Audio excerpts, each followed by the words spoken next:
This video is kindly sponsored by the new epic mobile game Raid: Shadow Legends. Click our links in the description to start battling today.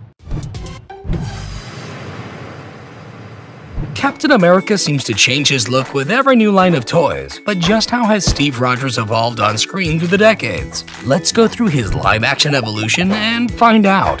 In the 1944 serial, District Attorney Grant Gardner secretly fights crime while sporting a tight suit, rubber gloves, and a cowl with a giant A, turning him into Captain America. Instead of a shield, this cap uses a gun to thwart a plethora of hired goons, leading to an evil museum curator.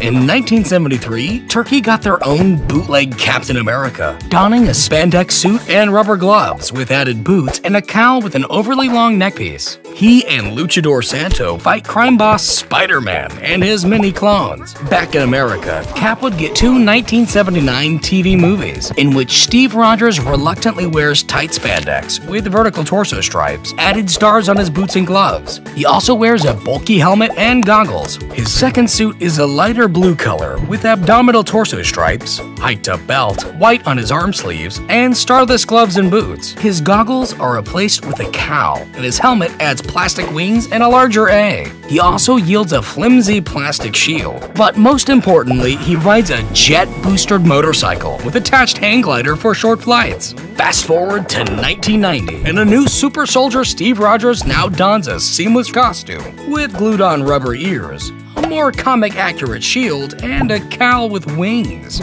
He faces off against Red Skull, but gets frozen in ice and thaws out 50 years later. Then, with the President of the United States, he finally defeats the now non-red Red Skull. 2011's MCU Captain America would first appear as a brave but weak Steve Rogers, who is given a super serum that makes him tall and muscular. First wearing a cloth costume with short shorts, a heater shield, and a winged cowl for wartime entertainment. He later changes into a combat outfit with an added helmet to fight in World War II. After proving himself in battle, he's given a carbon polymer suit with less saturated coloring, gray accents, leather gloves, utility pouches, and a new vibranium shield, while his cowl is wingless and has an added chin strap. Ready for action, he faces off against Hydra leader Red Skull, accidentally sending him into a wormhole, and flies a ship carrying explosives into the Arctic, freezing himself and missing out on a date.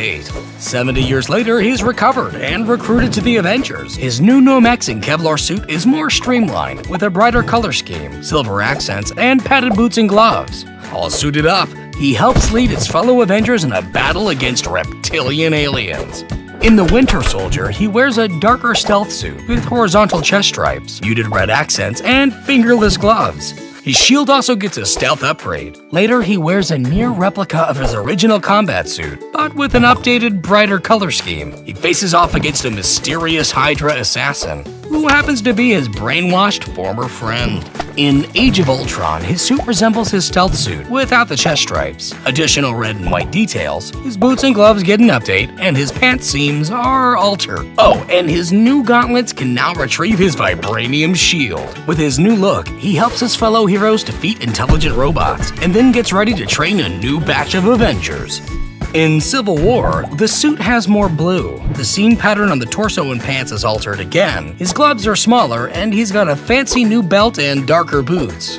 After a political disagreement within the Avengers, he takes off his shoulder logos and clashes with Tony Stark, breaking up the Avengers and becoming a fugitive. But in Infinity War, Cap is back. This time with a rugged beard and a torn and dirty suit with additional red stripe down his pants, and his sleeves rolled up. His belt buckle and shoulder straps are reshaped, his chest star is removed, and he's wearing longer gloves. He's also sporting not one, but two Wakandan vibranium shields. He comes out of hiding to help stop Thanos from snapping away half the universe. But ultimately, Thanos proves victorious. In Endgame, Cap sports a Civil War-looking suit with scaling, a green army uniform, and a black, red, and gray Quantum Realm suit with occasional helmet. So, is he successful in defeating Thanos? Alright, time for the spoiler-filled scene in 3, 2, 1. You've been warned. After Thanos' snap is reversed, Cap volunteers to return the Infinity Stones to their rightful time periods. With that job done, Cap decides to stick around in the past and get that date he missed out on 70 years ago. Having lived a full life, he then hands his shield off to Falcon, bringing an end to the Steve Rogers MCU story. Oh, and he can also yield Thor's hammer now. So, if like Cap, you crave action, then Raid: Shadow Legends is for you. This totally free mobile game is the most immersive experience you'll find on a smartphone. It features an amazing storyline, awesome 3D graphics, giant boss fights, and hundreds of champions to collect. Look at the details on these champions. But listen, Raid is growing fast, so jumping in now will give you a leg up on the competition. Plus, there's a special tournament coming up with crazy prizes up for grabs. Now is the perfect time to download Raid, and if you use our special link, you'll get 50,000 silver as an instant bonus and a free epic champion. We'll see you guys in the game. Thank you for watching, liking, and subscribing. Huge props to the patrons for supporting the channel. Check out our past videos to see more of your favorite evolutions animated.